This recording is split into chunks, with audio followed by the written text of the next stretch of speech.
2 കൊണ്ട് ഹരിച്ചാൽ ശിഷ്ടം 1, 3 കൊണ്ട് ഹരിച്ചാൽ ശിഷ്ടം 2, 4 കൊണ്ട് ഹരിച്ചാൽ ശിഷ്ടം 3, 5 കൊണ്ട് ഹരിച്ചാൽ ശിഷ്ടം 4 കിട്ടുന്ന ഏറ്റവും ചെറിയ സംഖ്യ കാണുക.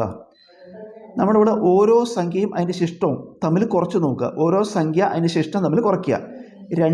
ഇവിടെ സംഖ്യ 2 ശിഷ്ടം 1, 2 നിന്ന് കുറച്ചാൽ 1. സംഖ്യ 3 ശിഷ്ടം 2, 3 2 കുറച്ചാൽ 1. സംഖ്യ 4 ശിഷ്ടം 3, 4 നിന്ന് കുറച്ചാൽ 1. സംഖ്യ 5 ശിഷ്ടം 4, 5 4 കുറച്ചാൽ 1. അപ്പോൾ ഓരോ സംഖ്യയിൽ നിന്നും അതാത് ശിഷ്ടം കുറയ്ക്കുമ്പോൾ കിട്ടുന്ന സംഖ്യ ഒന്ന് തന്നെ, ഒരേ സംഖ്യയാണ് 1. അങ്ങനെ ഒരു ചോദ്യം വരുമ്പോൾ നമ്മൾ ചെയ്യേണ്ടത് ഈ സംഖ്യകളുടെ LCM കാണുക. സംഖ്യകളുടെ LCM ഏതൊക്കെ സംഖ്യകൾ? 2, 3, 4, 5 LCM കാണുക. ഈ സംഖ്യകളിൽ ഈ 4 എന്നത് 2ൻ്റെ ഗുണിതാണ്. 4 എന്നത് 2ൻ്റെ ഗുണിതാണ്. അങ്ങനെ വരുമ്പോൾ നമുക്ക് 2 ഒഴിവാക്കാം. ബാക്കി 3, 4, 5 എന്നീ സംഖ്യകളുടെ ലസാഗു കണ്ടാൽ മതി.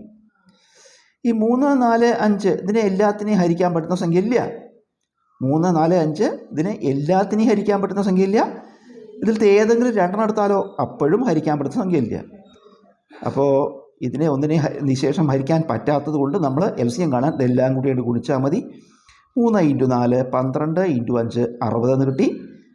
ആ LCM ഇപ്പോൾ കിട്ടിയ LCMത്തിൽ നിന്ന് നമ്മൾ ആദ്യം കുറച്ച് നോക്കുമ്പോൾ പൊതുവായ ഒരു വ്യത്യാസം കിട്ടിയല്ലോ.